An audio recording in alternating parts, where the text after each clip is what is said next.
1.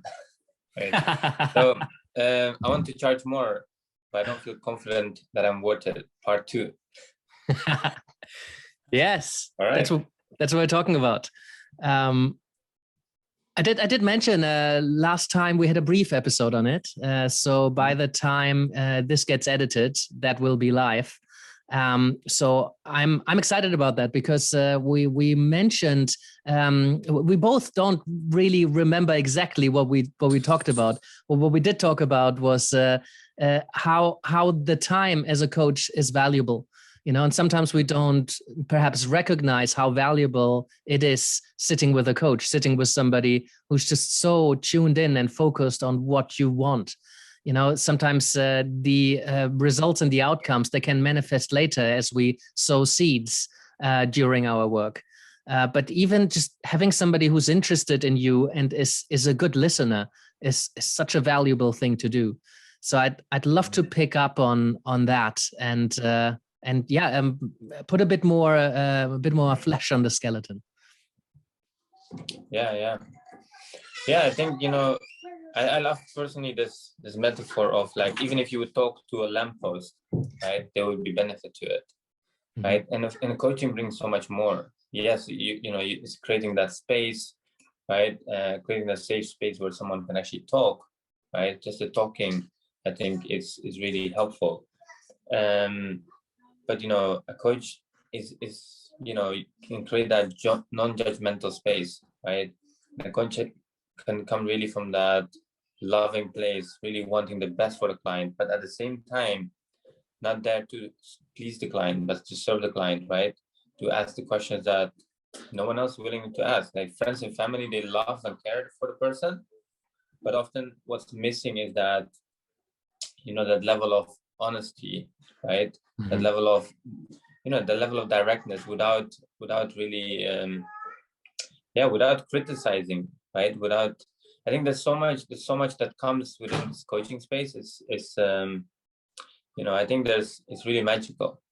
And I think what a beautiful thing is that coaching in itself, like, I don't think the coach is magical, right? It's the coaching relationship that's created between the coach and the client that's really magical.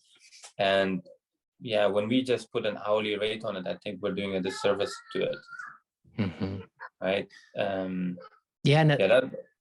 an hourly rate also often sounds a lot more than when you put your prices in relation to what comes out of the coaching. So it's not just like a package in the kind of technical sense, but if you put your price for this relationship, for these next 3 to 6 months, perhaps, or even a year, 6 sessions, 3 sessions, whatever the intervention is, whatever the relationship is, if you're selling a potential, you're selling the potential of this person to do something or to become someone different. And that's the potential you're selling. You're not selling a certainty because the other person needs to do the work. You have a shared responsibility in terms of holding that space, but you cannot take all the responsibility for creating that person because your client is that person that needs to create themselves. We cannot control their behavior.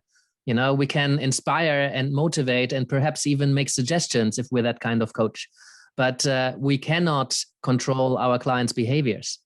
So I know there's some coaches out there who feel that if the client doesn't get the results, then I didn't do a good enough job.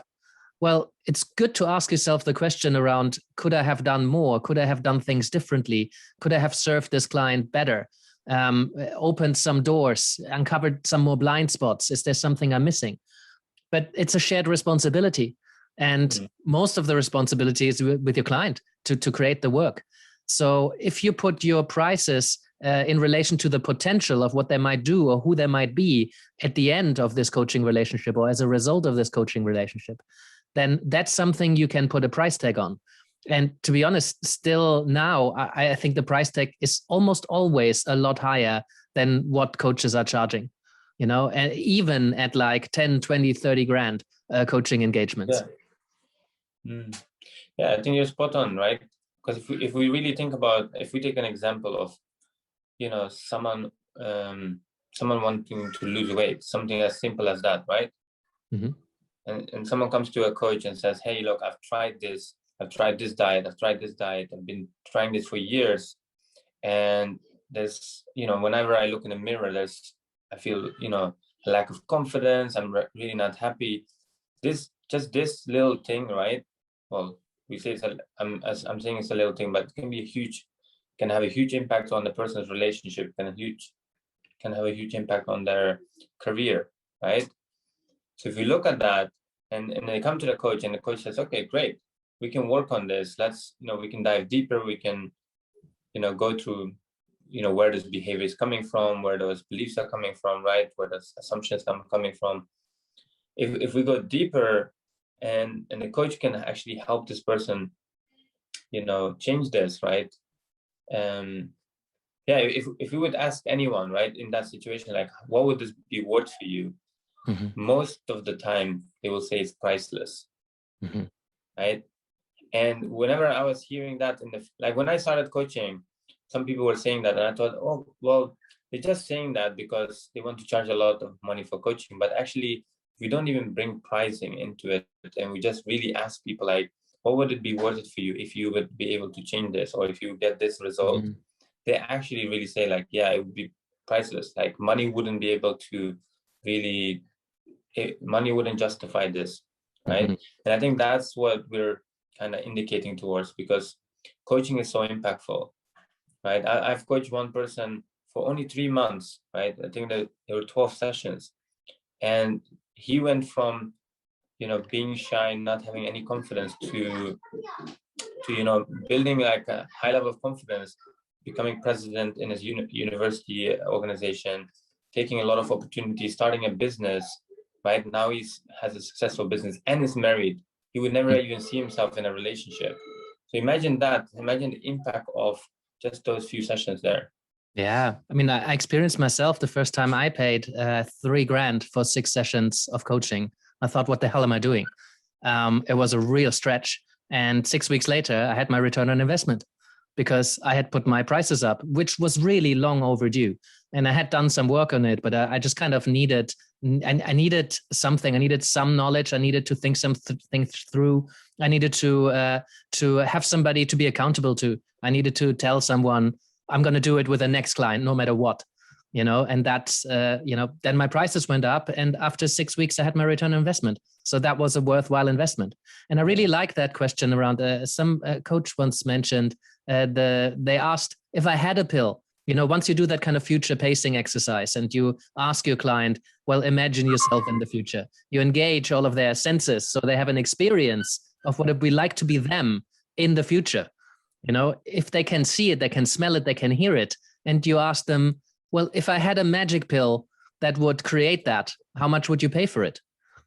Then they might say priceless, but they might also put a price tag on it. But certainly would probably be more than, £100 per session, £600 for 6 sessions, whatever it is, it's probably more.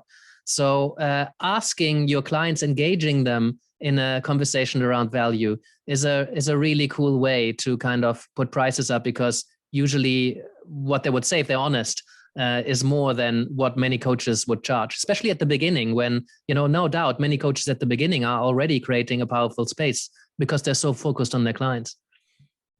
Yeah. And I think you mentioned, this briefly in the beginning, but another thing that's happened when we talk about hourly rates, people start naturally comparing that to something else. So for example, if I hear a coach is charging £50 an hour, I might think, well, I'm only earning £20 an hour in my job, right? And I have all these qualifications, right? Why is this person charging so much? Or we start comparing it to different things, and that doesn't really serve the relationship either, right? Yeah. So people start thinking, well, wow, that's a lot of money for an hour. Yeah. Right. And so when we move away, right, when we go towards packages, right, we can also we can slowly start moving away from the hourly rate. Again, there's no judgment if you are charging per hour. There are some good coaches that do that, but really in the bigger picture, I don't think it's really, for coaches that want to, again, this is my experience, right? I think if coaches want to really be impactful, really build a business that serves them long term, you do you do yourself a much better. It would be better for yourself to charge in packages, but also for the client, because what happens is, right, the clients start moving away from thinking, oh, within this hour I need to see £100 of value, right? Because then they just actually say like, okay, well, there's a process to learning, there's a process to change. Sometimes the seed is planted within the first session, and it's only the shift will happen in the third or fourth session, or it could be within the eighth session, right? Yeah. And on top of that, a lot of the shifts happen between sessions as well. Yeah, exactly. And there's this commitment. I remember like having my first 1 year client, right? And 5 months in, she said, this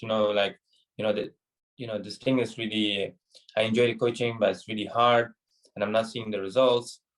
And she said, is there a way to get out of this? And I said, hey, look, the contract's been really clear. There are no refunds. And she paid the whole thing up front, right? And there was a bit of like, I felt a little bit uncomfortable, but then I remembered one of the things that, I learned from my mentor and my coach. And he said, look, it's trust the process, like stay with the process. And I thought to myself, hey, look, in 12 months at the end of our contract, if for whatever reason she still feels the same, I'll figure something out. I'll maybe like give her more time or give her a refund, right? And this was my first time. And guess what? At the end of the 12 months, she thanked me and she said, hey, I'm so glad that you didn't give me a refund, right? She got everything she wanted and more, but it came through that process because she had to change so much. There was so much happening within that coaching relationship, right? And again, this is an example. It doesn't need to be always 12 months. It could be 3 months, it could be 6 months, but we all have, like there's different things that people want, right? But there are so many layers that need to change. Sometimes it's years of conditioning, years of habits, years of thinking that needs to change. Yeah. And the commitment is so important. I often say that money buys commitment and commitment buys change. What really helped me, and I think I have a feeling I might have mentioned that last time, that for me, it was a really important shift to see that the money, the fees, the coaching fees are not necessarily for me. Actually, most of that is not for me because like I just spend that money, but for me, the most important part of the fees is that my client is invested. That creates commitment. And that kind of commitment creates the change, that creates the energy, that creates somebody to stick through a difficult, uncomfortable time when they're in a deep state of learning. Learning is not comfortable. It's like some people love novelty. A lot of people really don't. It's an uncomfortable space of not knowing, of uncertainty, of change. They come with a discomfort. And a lot of people try to avoid that kind of discomfort. And if they pay by the session or they pay very little, it's very easy to get out of it. Yeah. I did make a little list at some point about what can help people, what influences coaching fees, right? And a few of them we've touched on already. We've touched on what's the client's return on their investment. What is the value that they're walking away with when you coach them? And you can put a price tag on that. We mentioned phrasing it as a package in relation to what they're getting. There's a couple of others that I just wanted to kind of walk through because I found that it's really helpful. One that we kind of touched on is that it's not the service necessarily that we are offering in that hour that makes the coaching valuable. It's also what we've invested into getting to that kind of stage. And math was my friend when I did that exercise, because I looked at what I could have been earning if I wasn't a coach. What if I would have gone a corporate route? What after however many years you've been into this, or even the job that you had before, what would you be earning? How much is your time worth? And that's a really interesting question that you can figure out by what would you be doing otherwise, because that's how much your time could be worth. And also how much do you want your time to be worth? And that's literally a choice. That's a choice that wasn't really in my sphere of awareness. I realized I could just choose what kind of lifestyle I want to live and how much money I need for that.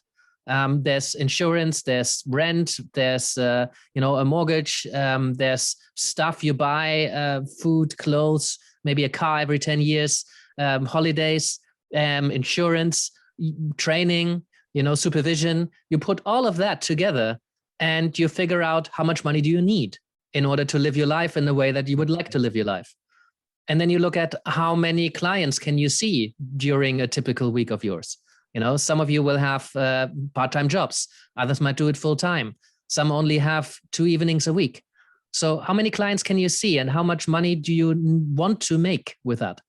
And then you can do the math and figure out what a hourly rate would be. And then you pack that into a package. So that's one of those aspects that can really help.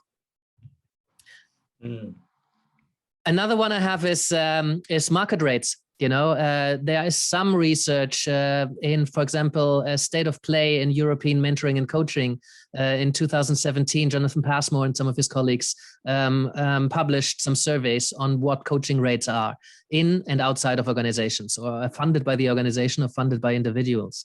There are some, not as many as I would like, but the ICF also does some research. It's not as clear as I would like it to be, but coaching rates, they vary considerably.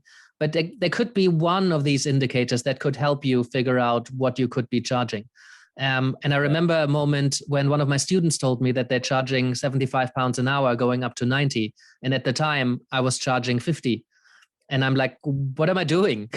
So just that comparison with what other people are charging, not just the ones who are super visible on Facebook and charging 20 grand for a coaching engagement, but ask around, tap into your community, ask your coaching colleague and get a bit of a sense for what there is. And I'm sure you will have something to say that around, Siawash, because I know you looked into what kind of rates coaches charge. And I think coaches who go through your school tend to charge a lot more than a lot of the coaches I know in the community. But like around market rates, what do you think there is? Yeah, I think it's good to look at. It can be helpful to look at what others are charging. This is one of the things that helped me raise my fees, because when I started researching, I saw that there are actually people that charge. Initially I saw that in the UK there were some people that are charging 25, 50, and then when I looked further, I saw in the US there are people that are charging 100,000 for coaching, and there's someone else doing 150, right? And then there's Tony Robbins that charges $1 million for 8 sessions and has a waiting list for a few years with Barack Obama on the waiting list, right? And while those numbers might seem like huge, right? But what it does for me, actually, it showed the reason that's, I think, useful for coaches actually to look at is it changes our references. Because if we only see like coaches charging £40 an hour, right? So we think that's the only thing that's there. But if we know that there are coaches out there that charge that much, there are also people that pay that much. Right. So I think looking at market rates are useful, but then again, coming back to where you are in your journey. Yeah. And I think it's finding that balance between, okay, what am I willing, what can I charge, but also like, where am I in my journey? Yeah. Right. There is no pressure to run ahead of yourself, because it's the same thing, right? Like I can see that, all my friends are running a marathon, so screw it, I'm going to sign up for a marathon. And I'm gonna just get injured because I've not even done a half marathon, right? So you can kind of like sometimes go ahead of yourself, and actually it can kind of put you a few steps back. So what will be useful is actually to put that in comparison, like, okay, well, what's gonna really help me? Like looking at your example, right? You're very experienced, you've done a lot of work on yourself. And there are a lot of coaches that invest so much in coaching and becoming better and all these different certificates, and they're continuously investing in professional development. And you can see one of my clients has been a coach for 8 years, and when she started working with me, she was charging very little, right? But that's sometimes, I see this actually a lot, and that's where we actually need to see, like, hey, you know what, my skill level is here, the amount of value I can create for clients is here, but my level of my fee is here. So for those of you that are listening, I'm just kind of demonstrating with my hands how high your skill level is comparison to your price level. And and it's never going to be equal, but what we want to do is raise the fee a little bit. And actually, from my experience, this also helps the coach grow, right? Yeah, and there's one more thing that I wrote down, right? I think you mentioned something, and I think that's such a, like, just that if people would get that, it would really, just that one insight could be could really change how they think about this, right? Money buys commitment creates change, right? One of the things that, again, this is different from coach to coach. For me, like, integrity is very important. I don't want to necessarily price myself different for every individual that comes through the door. But what I do, and this is something that I read from a few different coaches, so I thought, hey, it makes sense. Right? So sometimes when someone, like most of my group programs, my group programs always stay the same, and sometimes after 6 months we increase the fee, or after 12 months. But with one-on-one, I do look at who's in front of me. But then I have a transparent conversation and say, hey, look, my normal fee is maybe around this, but looking at where you are financially, right, I don't think that would really commit you. Yeah. Right. And this is one of the reasons I've actually been, I've been playful with that. But I've had, in the past, I have doubled my fee and really created that level of commitment from the client. And they've, and again, it's creating that communication, that level of transparency. But they've committed to that, and it was magical because of the level of commitment. Yeah, and you draw on quite a few of the themes in my list as well, and I just kind of want to underline some and then maybe add some, because one of the factors that play into fees to get that level of commitment is to take into account what your clients have, in terms of, not just in terms of how much they earn, which is an indicator of how many resources they have access to, but resources they have access to is, I sometimes phrase it in that way, or especially in the beginning when I had a sliding scale, I had to phrase it in a way that it's not just about how much do you earn, because somebody might not be earning right now, but they have huge family assets. Maybe they have a rich uncle who wants to support them, or they have other resources they have access to. So if you charge somebody, even if it's 20 grand, but if you charge Jeff Bezos 20 grand for 6 coaching sessions, he's not going to be very committed. He's not going to take it so seriously, because, maybe he is, who knows? I don't know him. Maybe he takes that very seriously. But there's a spectrum, right? So I have 2 slots where I work with people with how much they can afford, but I asked them to put 10% on top of what they had in mind, just so it's a little bit of a stretch, because that gets the extra commitment out.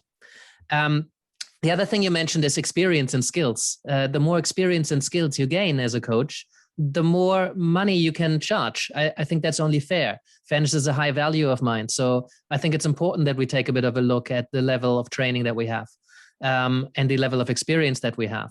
Not just in terms of knowledge that we can put on the table, but in terms of experience in coaching skills, in holding space, in having access to the right questions at the right time. That is worthwhile, and you invested a lot in your coach training and in not working another job. So that's really, really helpful. Also, I think what should be in this list is the cost of acquisition. Do you spend on advertising, or do you spend on networking, for example, events, conferences you might go to meet people, meetups that you go regularly to, maybe you pay for them in order to meet potential clients, tickets to community events. What are you investing? My brother asked me that at some point. It's like, what's your cost of acquisition per client? And I had no idea. It's still difficult to say, because I'm not a super structured kind of coach in this respect. But as soon as you start to invest in advertising, you will have very clear numbers. This is how much I invest. This is how much it costs to set up. This is the monthly investment. How many leads do I get? How many of those do I convert to clients? And then you can do the math, and you can say, for every client that chose to work with me, I spend X amount of dollars, pounds, yen, euro, whatever, in order for them to get them into my room. So that's really helpful to kind of factor into calculating your fees. And another thing that you kind of touched on is, how much are you comfortable with charging? For example, I know I could charge more, And I know there would be clients to pay that. I'm sure a lot of people would pay more than I currently charge. It's just that I'm really happy with what I'm currently charging. I think it's a really fair amount. I can live really well of it. I have all my needs met, and I'm comfortable with that. I feel comfortable saying it out loud and proposing it to people. That said, you can become more comfortable with pitching a certain number, and it happens quicker than you might think. I remember once I put my prices up significantly, I felt crazy pitching it, and then six pitches later, I felt I could probably pitch more because it felt comfortable. And I realized that the commitment I get from clients, the extra commitment, is super worth it. So sometimes you just need to go out there and do it and become comfortable just by repeating it in your head over and over again, pitching it to colleagues, friends of yours, just to be comfortable saying it. Rich Litvin talks about that a lot. Just like say it out loud as long as it takes for you to feel comfortable putting it out there, because almost everything will become normal the more often you do it. Yeah, exactly. I think it's understanding the concept of comfort, right? Mm-hmm. If you say I'm charging 1,000, after a while you get comfortable.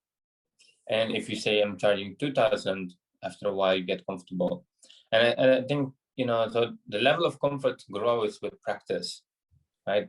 And again, we can slowly grow that by going towards the edge of our comfort zone. But I think it's also important to understand that every individual is different. If we think about being in a flow state, right, it's kind of like the balance between skill and challenge. And what I've personally noticed for myself, but I've noticed that also with a lot of coaches I worked with, is that after a while, when their level of skill is growing, when they keep working at that same level, the level of challenge decreases because they just get really good at coaching people at that level, right? And what I've noticed is that, and it's not always the case, but what I've noticed is sometimes by increasing the fees, they start working with different types of people, the level of challenge grows, and according to that, and they get more into the state of flow, right? They get more enjoyment out of their work because now, again, they feel a bit of challenge. They need to spend a little bit more time preparing for their sessions, thinking more about how can I solve this? What can I do to help this client, right? What can I do different? Because if we just have the same conversation again and again, if we work always with this, no individual is the same, right? But if you what's happened for me in the past is just I got bored. I'm really passionate about coaching. I really love coaching, but the same kind of people were coming, and I was just like, okay, well, it's getting a bit boring here, right?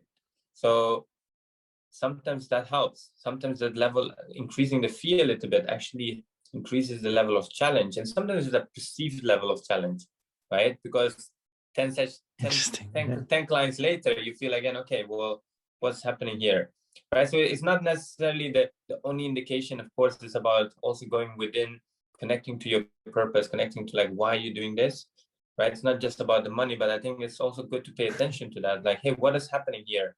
Why am I not preparing for my sessions? Why am I just going into it? Because sometimes, the level of money that you're charging becomes too little based on the level of skill and level of experience. So you're buying your own engagement, but you're getting paid for it. I think the level of commitment that you talked about, right? It goes both ways. Yeah, it goes both ways, right? Sometimes, your coach's commitment decreases based on what they're getting paid. Yeah, I hadn't seen it that way. That's super interesting. Also, two other things just came on my mind. One is time spent outside coaching. Especially in organizations, that's often why organizational rates tend to be 3 times higher, roughly, than live coaching rates. Obviously, it's not a very clear rule, but that's in my experience, that's usually what happens. And part of the justification for that is not just because there's a much more tangible kind of outcome in terms of performance and profit for the organization, but also because tends to be more time spent outside of the coaching session. To write reports to HR or to get the engagement in the first place. There might be a bunch of meetings with the organization beforehand. You might have done a few lunch and learns in order to build relationships. So that also plays into it.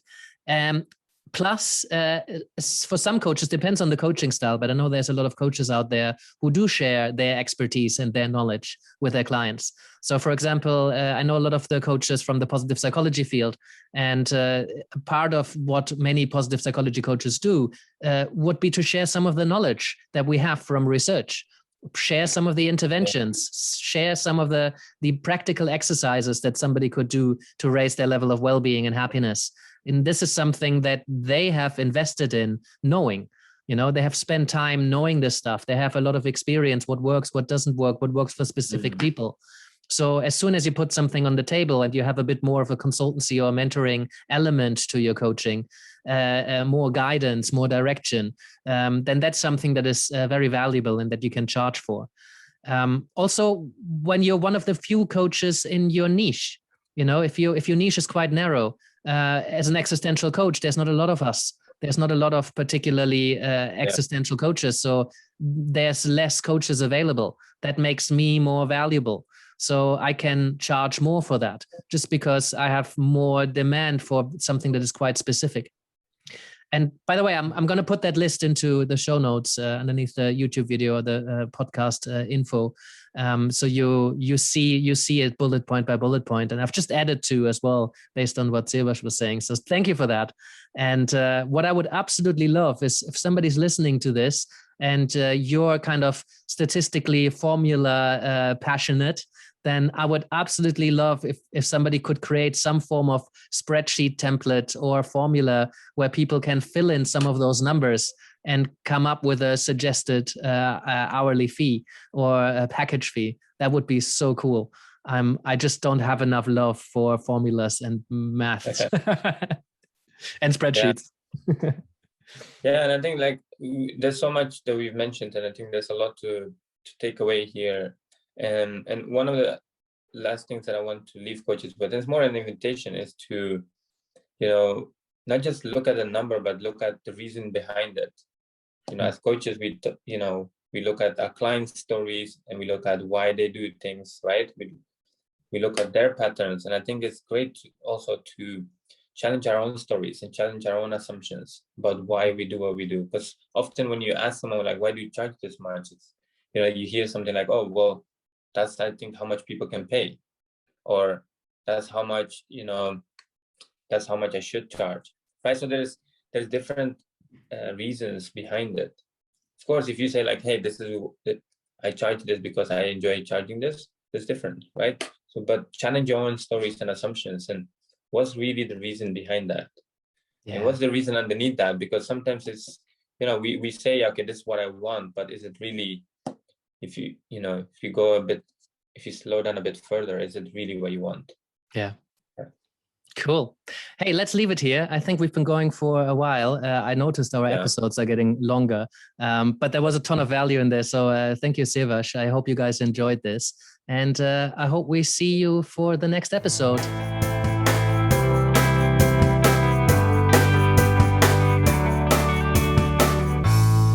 Thank you for being with us today. I appreciate your commitment to learning and growing as a coach. Just a few things before you go. First of all, we're doing this for you. So if there's anything you'd like us to talk about, do send us a question. Secondly, we're not doing this for profit, so we rely on your support to help us reach as many coaches as we can. So if you can send this episode to a friend or tell a fellow coach about what we're doing here, maybe you can subscribe or leave us a review, or even support us on Patreon. That would be amazing. And lastly, you can find us across all major platforms. So whether you like to watch or you like to listen or you like to download episodes and listen to it in your car while you're driving through somewhere with no internet, you can do so too. And that's it from us. Thank you, and I hope to see you next time.